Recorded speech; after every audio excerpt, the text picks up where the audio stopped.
Hi, my name is Heath. I'm a volunteer with the Authors at Google team. Thank you for joining us today. If you'd like to get involved, or if you have ideas of other authors you'd like to bring in, please let one of us know. Today we're here to hear from Wes Moore, author of the Other Wes Moore, One Name, Two Fates. And by way of introduction, I'm just going to read from the jacket because I think it sets it up pretty well. Two kids with the same name were born blocks apart in the same decaying city within a year of each other. One grew up to be a Rhodes Scholar, decorated combat veteran, White House Fellow, and business leader. The other is serving a life sentence in prison. Here is the story of two boys and the journey of a generation. We're lucky today to have one of those two men with us today. Wes Moore is a Rhodes Scholar and a combat veteran of Afghanistan. As a White House Fellow, he worked as a special assistant to Secretary Condoleezza Rice at the State Department. He was a featured speaker at the 2008 Democratic National Convention and was dubbed one of the top young business leaders in New York by Crain's New York Business. He currently lives and works in New York City, and it's a pleasure to have him in Santa Monica. Wes Moore.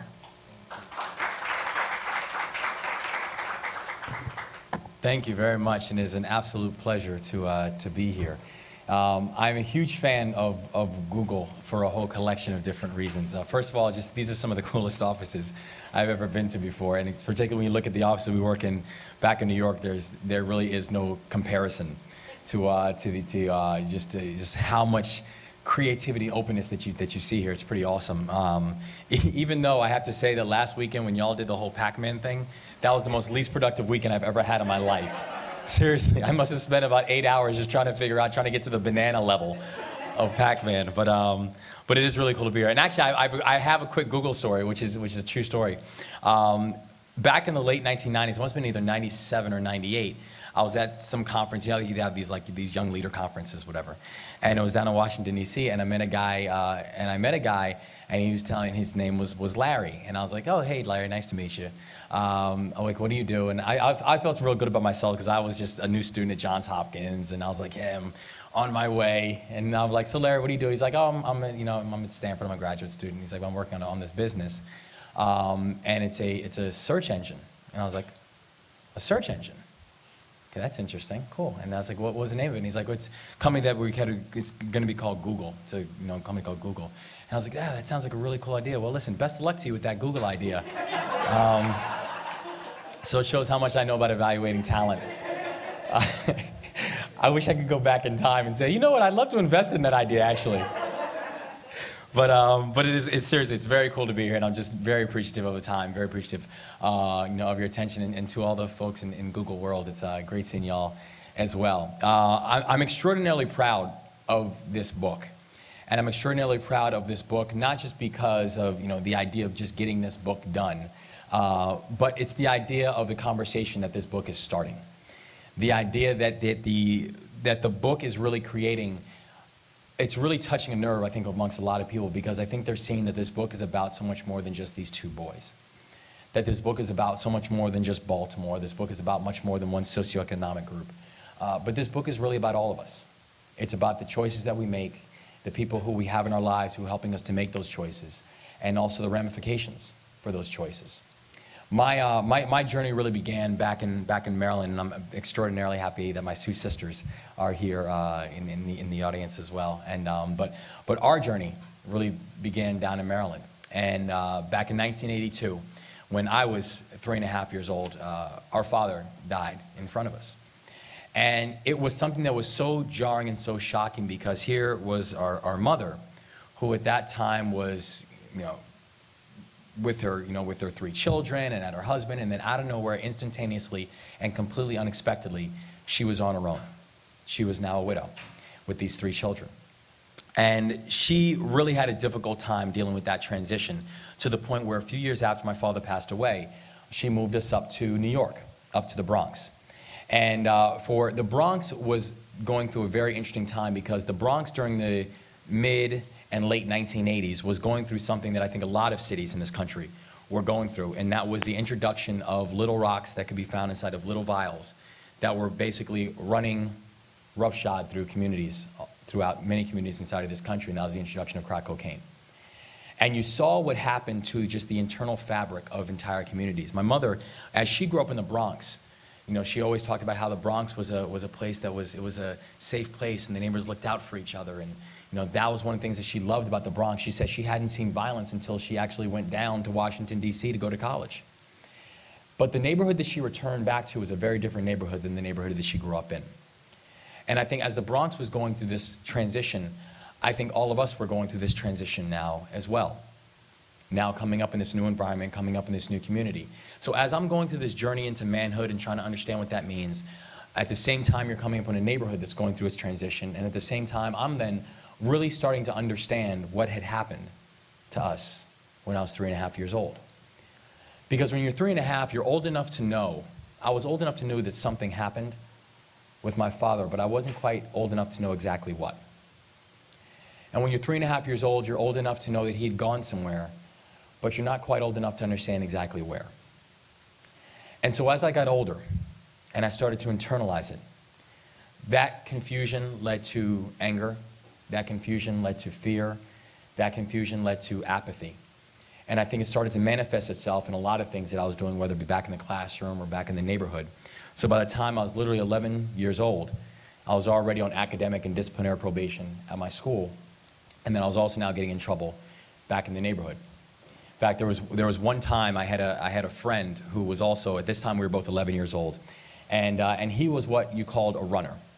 And what a runner is in many communities that you find these drug enterprises, runners are generally kids who they'll get to move packages from one side of town to another because generally cops won't check them. And so the older boys would get the younger guys, they'd pay them a little bit of money so they could move a package, and then they would do it and they'd come back showing that the package was delivered, and then they would get their little bit of money, whatever it was. So I had a friend of mine who was a runner. And so he just finished work, his job, and I just finished playing a game of basketball. And so he calls me out, we start talking, and then he says, hey, do you want to tag? And what tagging is essentially just spray paintings. You see walls with spray paint on it, and everyone has their little tags or their little monikers, and mine was Kid Cupid. That was the name I gave myself. So I enjoyed it. I thought I was Kid Cupid. And considering my spelling abilities, I spelled it with a KK instead of a KC. And so he's like, do you want to tag? And I'm like, yeah, of course. So we reach inside of his bag and we pull out a can of spray paint. And I proceeded to do my K and another K, put a circle around it, and that was my little indelible mark on this Bronx wall. Then, out of nowhere, a cop car turns the corner, and you start hearing that whoop, whoop, that distinctive police siren. And so my friend and I look at each other, and then we start bolting off in different directions. He runs in one direction, I run in the other direction. I was the really brilliant one who ran in the direction of the cops. And so, literally within probably about 3 or 4 steps, the cops grab me, they put handcuffs on me, and they throw me in the back of the car.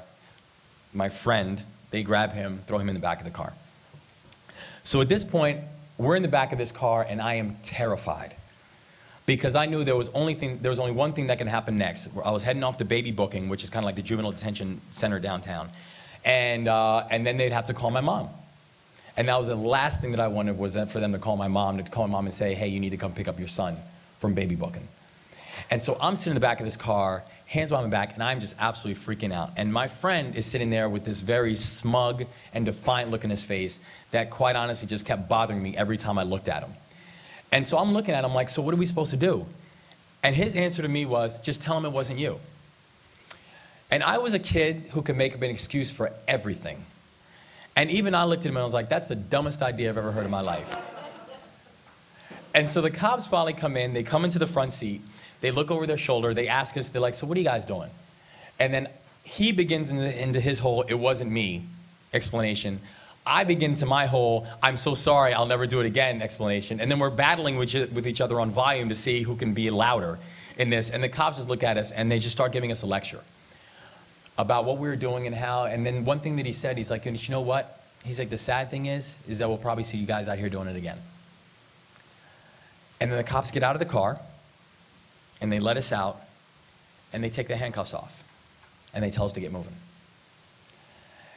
And I realized at that point, after you feel the cuffs off your wrists, what a break that I got that day. The fact that they didn't take me down to baby booking, no one was called, my mother didn't have to come get me. And I made a vow to myself at that moment that I would never let that happen again.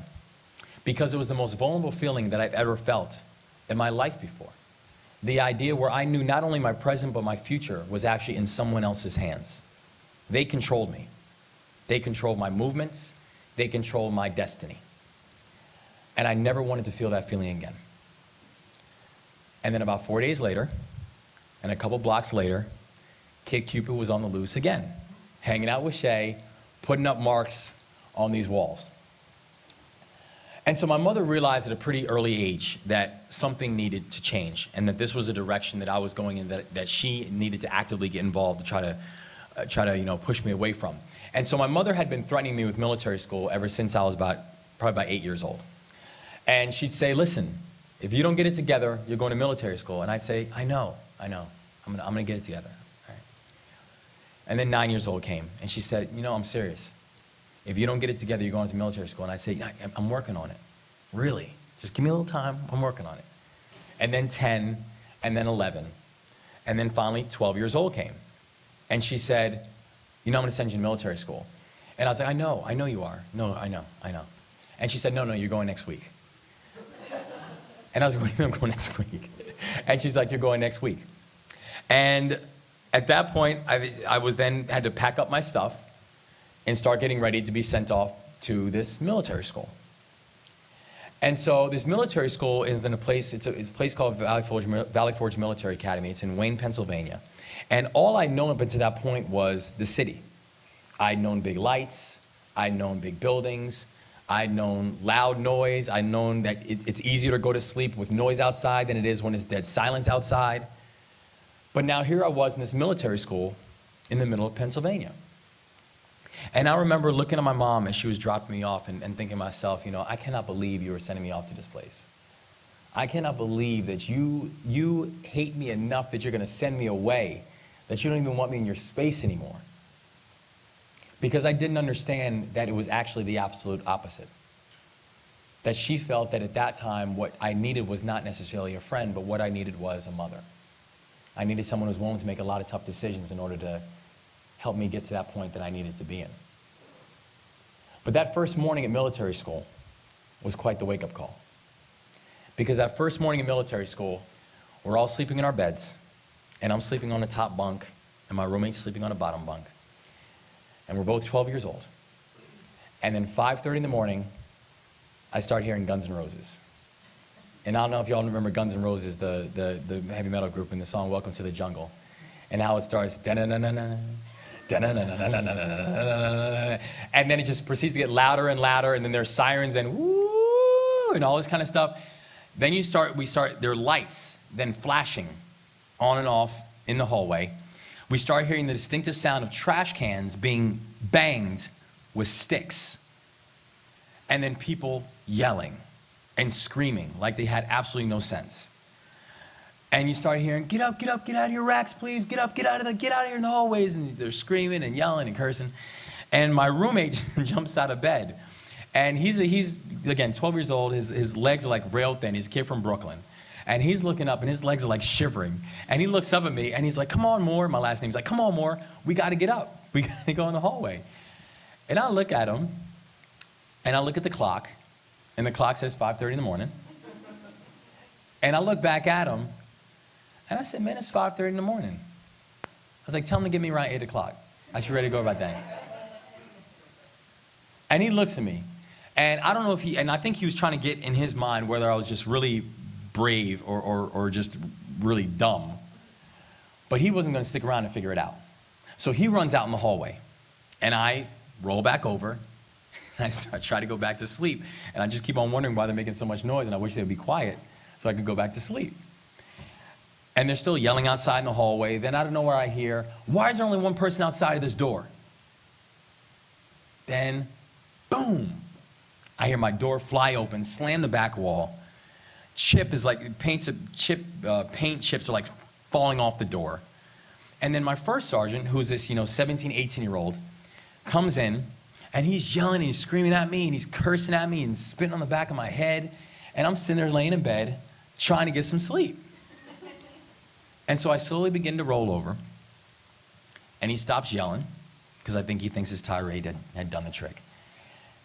And he looks at me, and I look at him, and I say to him, man, if you don't get out of my room, I'm 12. He's 18. So then what he does is he smiles, and he leaves my room.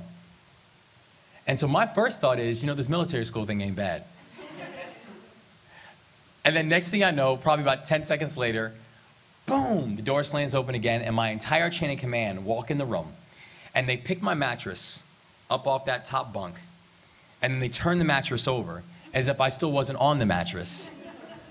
And then I fall 5 feet to the ground, to this hard floor. And that was my first morning at military school. And so needless to say, I didn't like the place too much. Needless to say, this was not my favorite place on the planet to be at that moment. And I let them know that. I let my chain of command know that because in the first 4 days, I'd already run away 4 times from the school. I mean, every time they'd turn their backs, I was running out the gates because I kept on trying to find this train station because I knew there was a train station somewhere in Wayne, Pennsylvania. I'd heard this. And I knew the train station in Wayne, I could then take that to 30th Street. And I could take 30th Street to Penn Station. Penn Station, I could hop on the 2 train, take that up to the Bronx, walk from the Gun Hill Road stop in the Bronx, and walk back home. I mean, the whole thing mapped out as to how this whole thing would go down, as long as I could just find this train station. So my squad leader comes in my room after the 4th day, and my roommate and I are sitting in our respective chairs. And my squad leader walks in, my roommate calls the room to attention, we both get to attention, and he tells my roommate to get out. And so now I'm scared, because I'm like, something's about to go down, and he doesn't want any witnesses. So my roommate scurries out of the room and goes and whatever, and my squad leader tells me to take a seat. And I take a seat, he grabs his chair, he turns it backwards like we're old buddies having a chat. And he's like, listen, you don't want to be here, and quite honestly, we don't want you here. So I've drawn you a map on how to get to this train station. Because he was basically saying how pathetic my attempts to find this train station were. And so I'm looking at this map like he just handed me a piece of gold. I mean, I'm getting like tears welled up my eyes. I'm like, listen, I'll never forget you, man. When you get to the outside, let me know. And he just looks at me, he's just like, just get out of here. Just go. So I plan out my whole great escape. The whole great escape was I figured, okay, taps, in the military, taps is lights out when they play the bugle, the dun, dun, dun, dun, dun, dun. Taps, 10 o'clock, lights go out. I figure, you know what, I can set my alarm for 11:30 because everyone should be asleep by then. But then that'll still give me a good head start before our 5:30 in the morning wake-up call. So by the time they figure out that I'm gone, I could already be long gone. So it's kind of like in Shawshank Redemption. I had the whole thing all planned out. And so my alarm goes off. I put it under my bed. I quickly shut off the alarm. I jump out of bed, and I grab my little bag, my little map, and my little flashlight. I say peace to my roommate, and I'm gone. I run out the doors. And I go through the gates, and I'm going into the woods where I'm following this map. And so the map is then telling me, okay, take 10 paces this way, and then make a left at a big rock, and then take 20 paces this way and make a right at a big tree. I'm thinking to myself, there is nothing but rocks and trees out here, man. What rocks and trees are you talking about? But I keep on trying to follow this map. And I go out, and it's just taking me deeper and deeper and deeper into the woods. And at this point, remember, I'm from the city, so I don't know anything about these woods. And so my imagination at this point, at 12 years old, is just running wild. I mean, I'm hearing snakes and bears and tigers and elephants and all things that weren't there, but it's just that's my imagination at that point. So I sit down, and I just start crying. Because there's nothing that I wanted to do more at that point than just to go home. There's nothing I wanted more at that point than for people to just leave me alone and let me be. And so I sit down, and I just start crying, and then I start hearing more leaves rustling. And I figured it was just more bears and more elephants. And then I start hearing laughter. The laughter was my chain of command. They'd followed me out that day. The map was fake. The map took you to the middle of the woods. They just wanted to see how bad I wanted to go home. And that night, they got their answer. I wanted to go home pretty bad. So they took me back to campus, and we were in the middle of something called plebe system. And what plebe system is the first 6 weeks that you're in military school, where you have zero communication with the outside world. No phone calls, no television, no emails, no Google, no anything. All of it's cut off. And the whole point is that they want to break you down as individuals and then be able to then build you up back as a team for 6 weeks. And so out of nowhere, they say to me, they're like, listen, if we don't make some kind of break in the rule, we're going to lose them. So Moore, you've got 5 minutes to make a phone call. We don't care who you call, but you got 5 minutes to make that phone call. And I call the only number that I knew, which was my mom. So I dial her number, and I'm on the phone. And so my mother at this point, she wasn't expecting to hear from me for 6 weeks because we were in the middle of plebe system. And now in the first 4 days, at 1 o'clock in the morning, she gets a call from me. So she has no idea what's going on. So she's like, are you okay? I'm like, yeah, I'm fine. But then I'm like, but it's really bad here because they treat you terribly. The food is horrible. They wake you up early in the morning. And I'm like, if you just let me come home, I'll do what it takes. I'll do better. I'll clean my room. I'll clean your room. I'll do whatever you want me to do. Just let me back home. And then she stopped me. And she said, too many people have sacrificed in order for you to be there. She said, too many people are working too hard. And too many people are rooting for you. And they just want you to give it a shot. And she said, your father's looking down on you, and he's proud of you. And he just wants you to try. The sacrifices that she was talking about, I didn't realize it at that point. I didn't appreciate it at that point. But what she was talking about were things like not only just the emotional sacrifices she was making for this, but that military school wasn't free.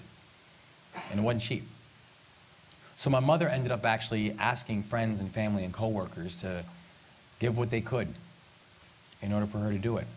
And eventually when she realized that she was still thousands of dollars short, my grandparents, who we actually moved up with to live up in the Bronx, then actually took the money out of their home and gave it to my mother. My grandparents immigrated to this country just a little over 2 decades earlier because my grandfather was following his dream of becoming a minister.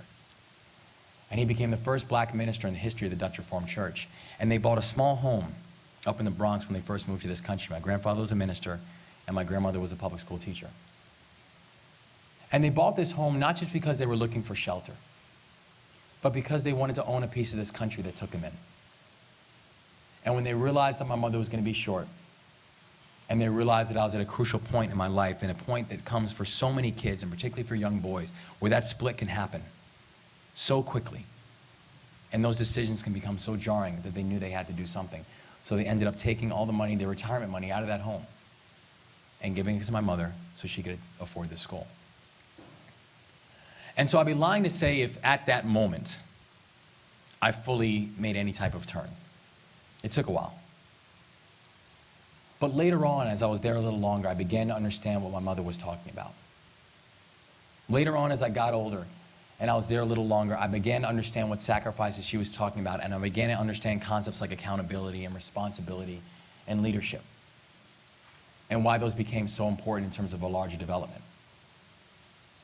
And you fast forward, later on I end up actually joining the military, becoming an Army officer, and going on to Johns Hopkins University. And that's where the origins of this book began. Because one day I just received the Rhodes Scholarship. And the day after I received the Rhodes Scholarship, the Baltimore Sun, which is my hometown paper, ended up doing a piece on my childhood and life, and how I had some issues coming up. But through a lot of help and support and intervention, that I received this award. Around the same time, they were running a whole series on 4 guys who robbed a jewelry store. 2 guys walked into a jewelry store with guns. 2 guys walked into a jewelry store with mallets. The 2 guys with guns went in first, and they got everybody on the ground. And everybody who was inside the store got on the ground and kept their heads down. Then the 2 guys with mallets then followed them in. 1 guy with a gun and 1 guy with a mallet went to the right. 1 guy with a gun and 1 guy with a mallet went to the left. And they proceeded to walk around the jewelry store, smashing the cases, taking out rings and watches and necklaces. And they got away with about a little over $400,000 worth of jewelry that day. And then one of them yelled, "Let's go." And then all 4 ran out of the store. One of the people who were on the ground was an off-duty police officer who was moonlighting as a security guard.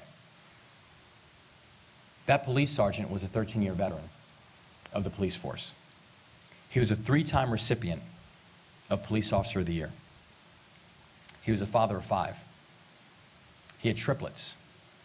And the reason he was working that day was because he was trying to make extra money for his family. As the 4 guys ran out of the store and ran into the parking lot, he then got up and ran after them, trying to stop them from getting away. And he went into the parking lot and he was hiding next to vehicles to try to see if he could find out where they were and to see if he can keep them from getting away. And he didn't realize that one of the vehicles that he was kneeling next to was one of the vehicles that they were in. And then a window rolled down. And 3 shots were taken at point-blank range, and he was killed instantly. And the 2 cars sped away. Sergeant Prothero, the person that was killed that day, was a hero. He was a person of honor and integrity and character, and every shred of evidence that you can find about him says exactly that. And 3 shots at point-blank range ended his life. And there was a 12-day national manhunt for these 4 guys. And finally, all 4 were caught. The last 2 were caught in Philadelphia. And as I discovered, both by wanted posters that were inside the neighborhood and also by this series of articles inside of the Sun and all the other papers inside of the area, because this crime was a big deal, I discovered that one of the guys that was caught was living in the same area that I was living in, was around the same age as I was, and his name was also Wes Moore. So here you have stories, articles, about these 2 kids around the same age, both living in Baltimore. One ends up getting this scholarship to go on to England, and the other ends up serving life in prison without the possibility of parole. Him, his older brother, and 2 other guys who were there that day. And this story haunted me, because I began asking myself, how does that even happen? How does it happen that you have 2 kids who have similar backgrounds who end up in 2 completely different places? What were those factors inside of their lives that ended up causing such a significant split? And so a few years after I first learned about the Other Wes Moore, I couldn't escape it, and I couldn't shake it. So I ended up writing him a note in prison. I ended up writing him a note, not sure if I'd ever hear back from him. And in many ways, it didn't even matter. But I knew these are questions that I wanted to ask, and I knew he was the only one I could actually get the answers from. And then a month later, I get an envelope back from Jessup Correctional Institution from Wes Moore. And in the letter, the first thing that he writes is he first thanks me for writing him, because he says, when you're in prison, you believe that the world doesn't think you exist anymore. And then he proceeds to answer off answers to all the questions that I asked him. And the answers intrigued me. The answers intrigued me on a whole collection of different levels.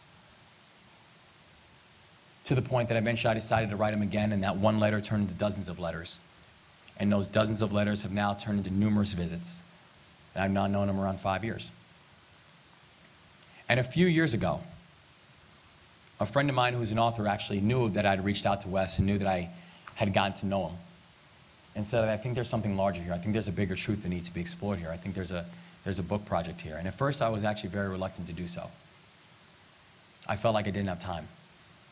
I felt like I didn't want to explore his life that deeply, and quite honestly, I didn't want to explore my own life that deeply. And there are a couple of things that really pushed me to do it. The first thing I thought about was the tragic death of that police sergeant. And if this is something that could be helpful and help these tragedies from happening again, then I thought it was important to do. Because as Edmund Burke said, all it takes for evil to triumph is for good people to do nothing. And then I thought about something that Wes told me. Because when I talked to Wes about it, he said, you know, I've wasted every opportunity I've ever had in life. And I'm going to die in here. So if you can do something that can help people understand the ramifications for their decisions, and also help people understand the neighborhoods these decisions are being made in, then I think you should do it. And that became the baseline, that became the foundation for this entire story, and the baseline and the foundation for this entire journey. And there's a lot of things that I wanted to explore with this story. There's a lot of things that I wanted to explore with this book. As I went through the process, putting this whole thing together, it took over 200 hours of interviews with Wes, his friends and family, and my friends and family, just to make sure that you're really getting the facts and the feel of the story right. To interview Wes, when you walk into a maximum security facility, it's the kind of place that no matter how many times you go, that feeling will never escape you.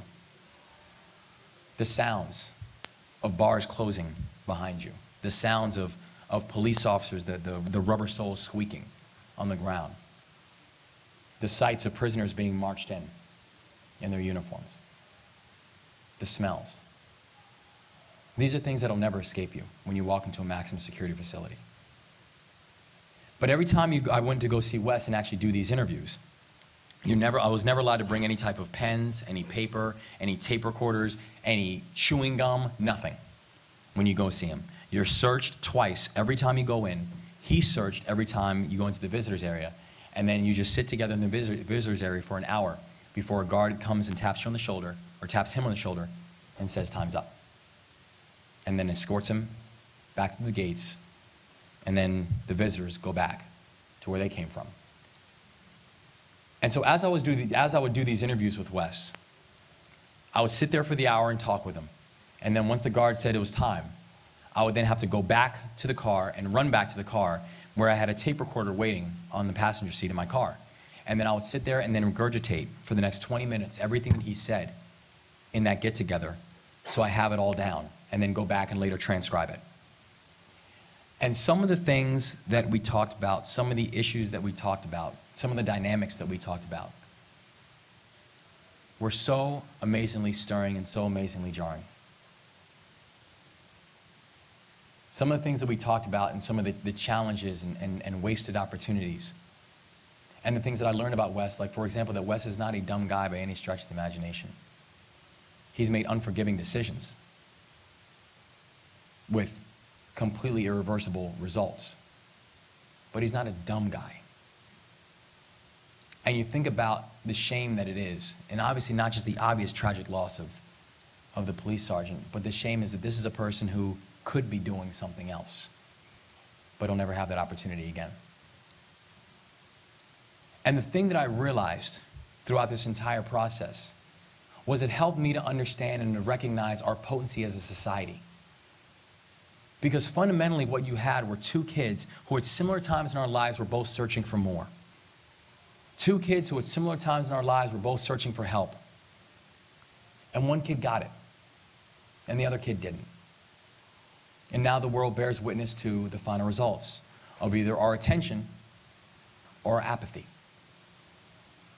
our focus or our indifference.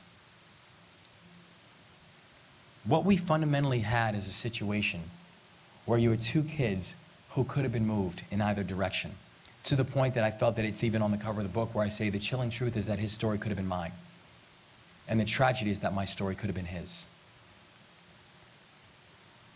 But decisions and the people who we had in our lives who were helping us to make those decisions help lead to final fates. I'm a firm believer throughout this entire process that this concept of fate for me has completely been turned on its head. Because I don't believe in this idea of predestined fate. I don't believe people are born to be X or people are born to be Y. I believe that potential in this country is universal, but opportunity is not. And that space, that difference between potential and results, is where we all come in. That space and that difference between what we could be and what we actually are is where parents and teachers and role models and mentors and supporters come in. Because I want people to understand our potency. The entire point of this book was not to create something that people can pick up and look at and say, wow, that's a great story, and kind of throw it off to the side. The point of this book is that it's a call to action. The point of this book is that people can pick up this book and see that this book is about so much more than just two kids. But it's about all of us. It's about the society that we live in and the society that we hope to live in. One of the things I'm most proud of in this book is actually in the back of the book, where there's a resource guide, where I lay out over 200 organizations around the country who are on the ground doing the work. It's a place to go to help, and it's a place to go for help. And I've been so inspired by not just the reaction to the book and not just the reaction to the stories, but the fact that people are using this as an opportunity to get involved. I had a mother and a son over in Gaithersburg at a book festival in Maryland who came up to me and who said they're reading the book together. And they said the thing that they're going to do is when they're done reading the book, they're going to decide which one of these organizations they're going to support, and they're going to go volunteer together. I had a woman down in Atlanta who took the Greyhound bus from South Carolina all the way down to Atlanta to go to the Jimmy Carter Library where I was speaking a few days back, just so she could tell me about the organization that she works with and why they're doing such good work and why I need to include them in the next edition of the book.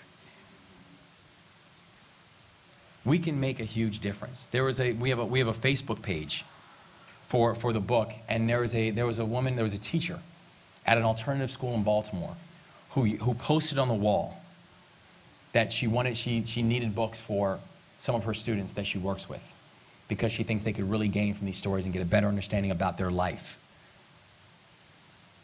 And then someone contacted her and shipped her 6 copies of the book so she could give to her students. There was a 14-year-old young man in Baltimore who wrote me a few weeks back, who's been in and out of the juvenile justice system inside of Baltimore growing up, and one of his older friends told him to read the book, and he said he begrudgingly did. And he said it was the first book that he's ever read cover to cover. But he said he said he felt inclined to write me because he said this book really helped me think more about the type of man I want to become and the role that I have inside of my family. I want people to understand our potency. I want people to understand our roles and the fact that if we have the time or the inclination that we can genuinely change lives as long as we're willing to do it. My mother says it all the time, and I think she's absolutely right when she says kids need to think that you care before they care what you think.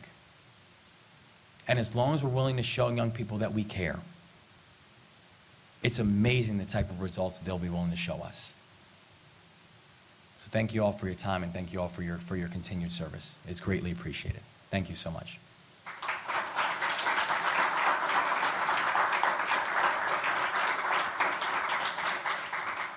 What I would love to do, either from folks in the room or folks in Google land, is take any questions that people might have about the book process or whatever, anything. Love to. Yes, sir. So has the other Wes Moore had a chance to read the book? Thank you. What are his thoughts? Yes, the question was, has the other Wes Moore had a chance to read the book? He has. And in fact, I actually sent him a copy of the book before it was even released. And he really had 2 main thoughts. The first thought was he was just amazed at how much research went into it. And he's like, it's amazing you got all the facts right. Because this was really a long process, because everything that you got, not only from his side, but from my side, had to not only be checked and corroborated and double-checked. So just to make sure that everything that you include inside there is actually accurate and it holds up to that standard. And so he was just amazed at how much research went into it.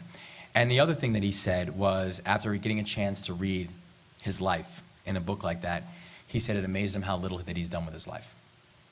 And that was his reaction. But it's interesting because when I first decided to actually turn this into this, and as I said, Wes was really one of the main reasons in what he said to me. His friends and family weren't as open to it, but I knew the only way I can get the proper stories out was if they were open and they cooperate. So I remember when to go talk. There's one character in the book, one of Wes's good friends, Woody, and I remember when I first got a chance to meet Woody, and I'd say to Woody, "So Woody, here's something I'm working on, and so Woody, how was school for you growing up?" He's like, "It was cool." I'm like, "Thanks, Woody. So how was so what was school like?" "It was fine." And I wasn't getting anything from Woody. And then I remember one day, it was like on a Thursday, I got a call from Woody.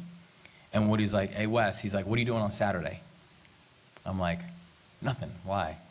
And he's like, "I talked to Wes, and he says you're a good dude, and he said you're just trying to help some kids. So he's like, I'm going to show you some things." And so then we spent all day Saturday going by old spots, old neighborhoods, where he just downloaded to the point, I was like, all right, Woody, I've seen enough. I don't need to see any more. I got it, thanks. And he, and this is just one example, who became extraordinarily helpful in making sure that you're really getting the story correct. But had it not been for Wes pushing his people to do that, and also then me pushing my family to do it, because there's certain things in the story which were difficult to learn about. And there's certain anecdotes in that book which I had no idea about. But it was really through telling people that you needed the story and you needed the story correct, because that was the only way I knew it could make a difference, was how we were able to kind of get this story done. But those are really Wes's main reactions. Was, he said it was in some ways tough for him to read it, because he said he just realized how little that he's done with his life. Yeah. Yes, ma'am. So we've gone through, we went through it in Riverdale. Yeah, Riverdale.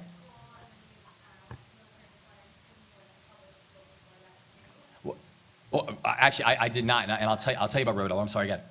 Well, I was just wondering what your views were about like how things would be different if you'd gone to public school in Bronx, or what your views are on education in general. Great, thank you very much. The question is about if I had gone to public schools, or what my view is on educational reform. How much time we have on this, because I had a lot of views on education in this country.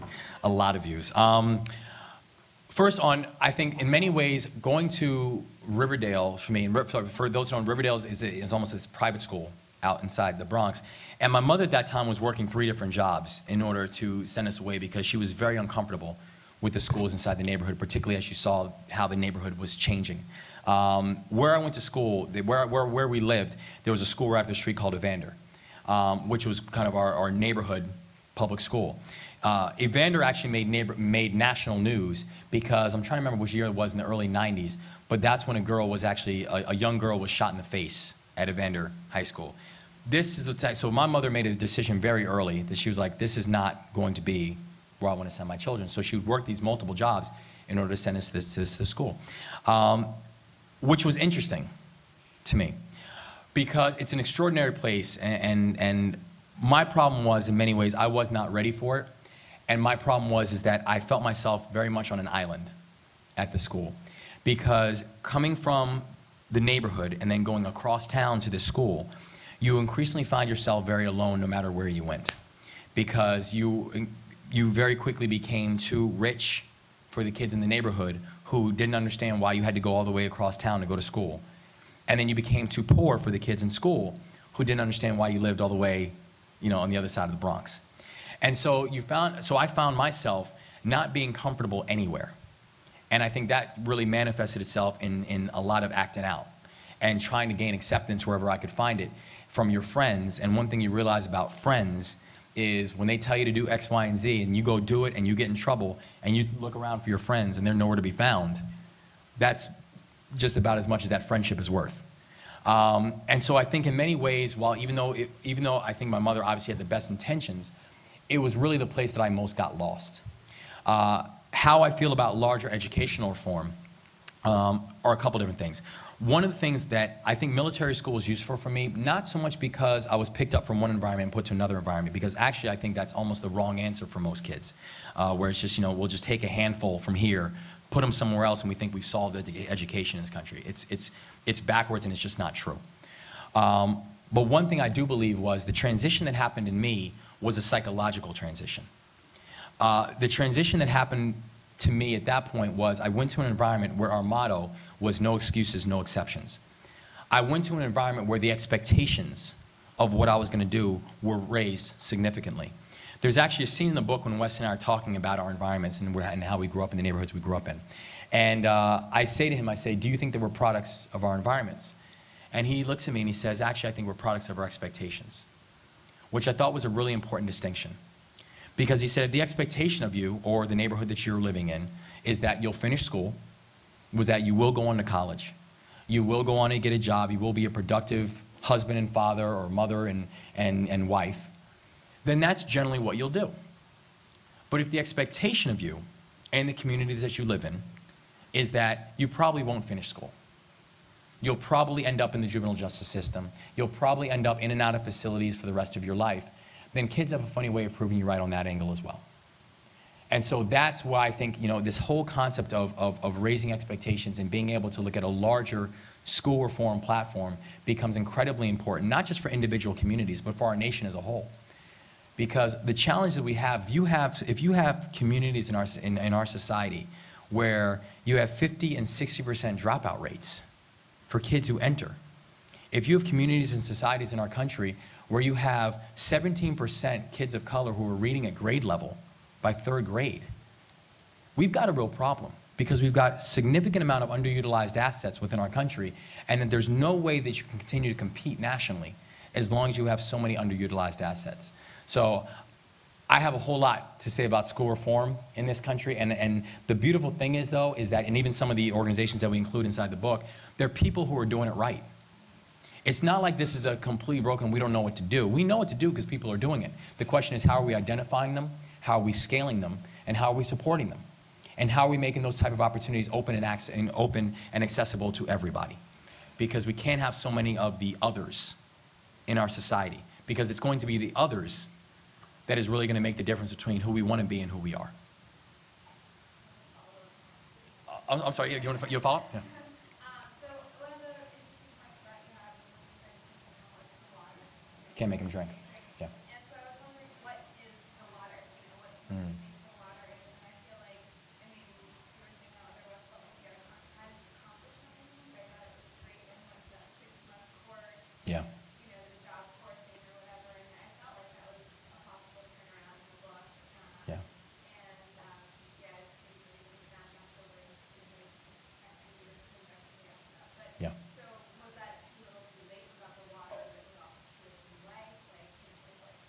It's a great point. Thank you. It's obvious you've read the book. And it's a great point, because there's a point when Wes and Tony are talking. Tony is Wes's older brother. And Tony is a fascinating character. Tony had left school by the time he was in 8th grade. Tony had been involved in drugs in Baltimore before his age even hit double digits. But Tony made it a point from a very early age to try to keep Wes out. He specifically will tell Wes continually, listen, you're not built for this. You're not built for this game. And you're too smart.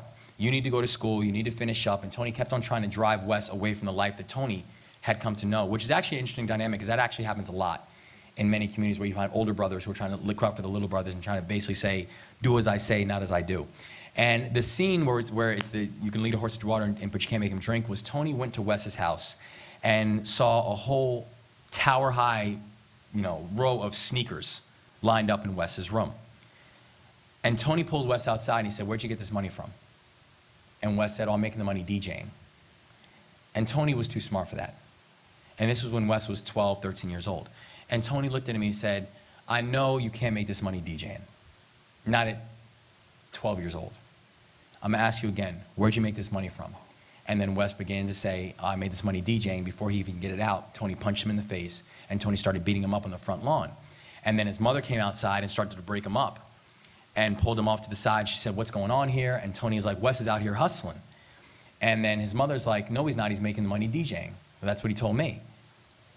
And then Tony kind of pulls off to the side, and he's like, do you really believe that? And he said, and he put his hat back on, and he said, you know what? I'm done. I'm done talking about it. And he said, you can lead a horse to water, but you can't make him drink. And he said, if you need to learn these lessons the hard way, then you'll learn the lessons the hard way. But it was interesting, because that scene later on with Job Corps, Wes had a chance to go to Job Corps because he had been involved in drugs for a while. But then he went to Job Corps, and Job Corps is a program that was started under Lyndon Johnson as almost really a second chance. So Wes got a chance to get his GED in the Job Corps.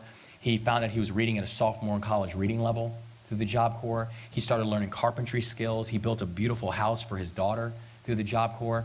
And he left Job Corps. And I remember him telling me, he said that was probably one of the best experiences of my life, going to Job Corps, because he said, I came out so emboldened and so empowered, and I knew I wanted to do right. But then as he returned back to the streets of Baltimore, so many of the problems that he thought he had left behind, he realized they were just there waiting for him, and they were just compounded at that point, because now Wes had 4 children. Now Wes had 2 mothers of his children who both needed money. His mother needed help, and Wes was making $6.50, $7 an hour doing odd jobs, because as a felon, you're not going to, there's a whole lot of jobs you're not even eligible for. And so I say that and I share that not necessarily to make people sympathize with Wes. I say that not to have any kind of revisionist history about what happened, because Wes made the decision to go back to the streets because he said he couldn't wait. He needed the money. But I say that because we have to understand the dynamics of what challenges are actually going on, and understanding why we have 70% recidivism rates in this country. It's important that we understand the dynamics of what are taking place, and not just what is the society that people are coming back into, but how are we preparing people to come back into society? Because the fact is, 95% of people in prison are coming out. Only 5% are like Wes, who are in there for life without parole. 95 are coming out. So how exactly are we preparing not only society, but them for that type of reentry? Yours? Okay. Okay. Okay. Oh, sorry, okay. But again, I want to thank everybody for your time and just, for the curiosity and for all of your hard work. It's just greatly appreciated, and your support is greatly appreciated. And we are genuinely making a difference as long as we continue pushing. So thank you all so much. Thank you.